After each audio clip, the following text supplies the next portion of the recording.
You're not disabled, you're just differently abled. No.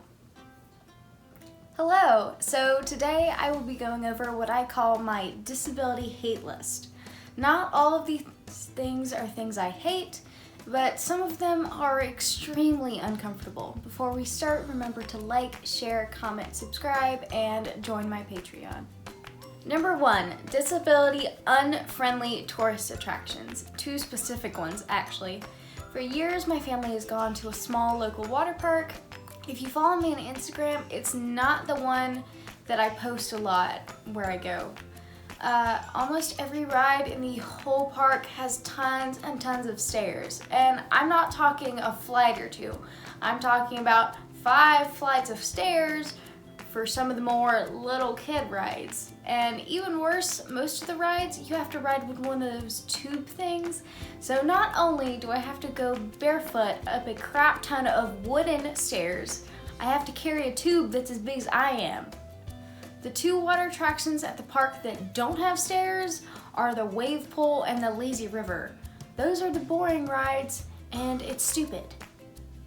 There actually is a small roller coaster too, and it's one of my favorite rides, but the worst to get to. The ride is outside, but the entrance is inside this arcade building.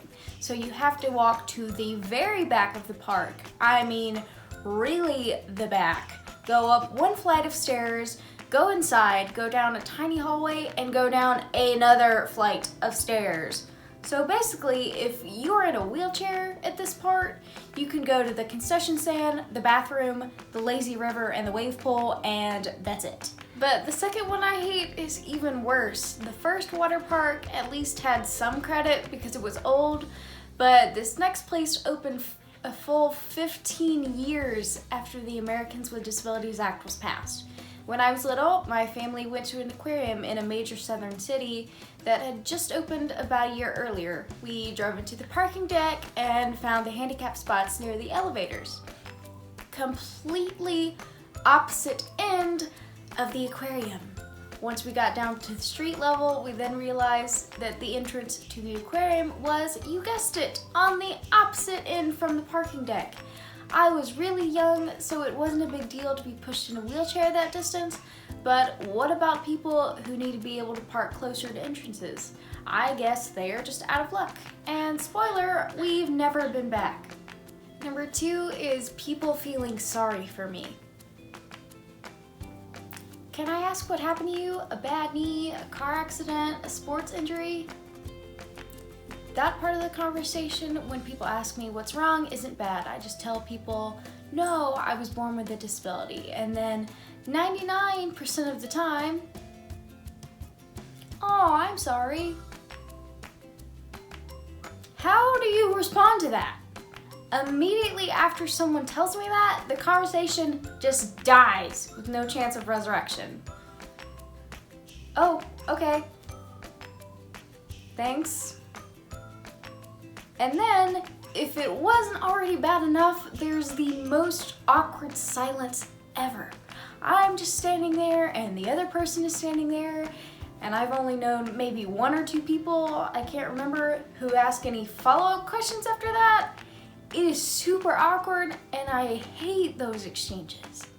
So, number 3, and this next one is just mildly annoying. So, quick story time. The Tim Tebow Foundation hosts an event every year called Night to Shine, and it's a prom for teens and adults who have disabilities and usually don't attend prom.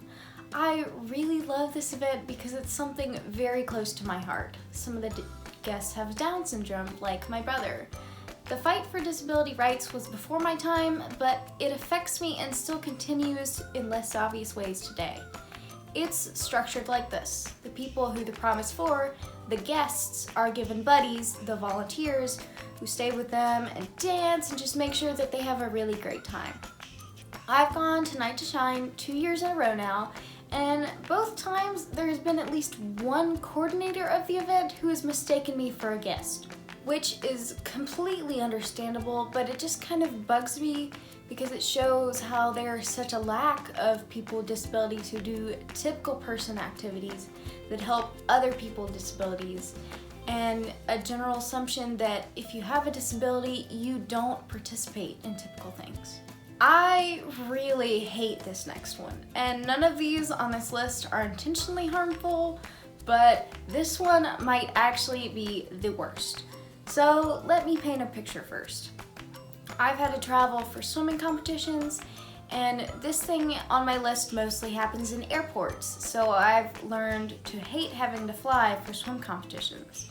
It also happens in places like Walt Disney World and Universal Studios, but airports just seem to be a bigger problem. In airports, there's obviously a lot of people moving around, trying to find their gate or food or other people. It's all chaos. Anyone who's ever flown can verify that for me. And the last time I was in an airport, there was this tiny little ramp I had to go down.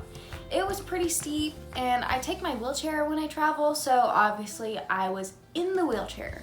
So I'm going down this ramp so we can get to our gate, and there were these two ladies next to me, but all of a sudden they decide they need to go this way and get food or whatever they were doing, and they cross right in front of me. And I don't mean like this far away from me, like this far in front of me.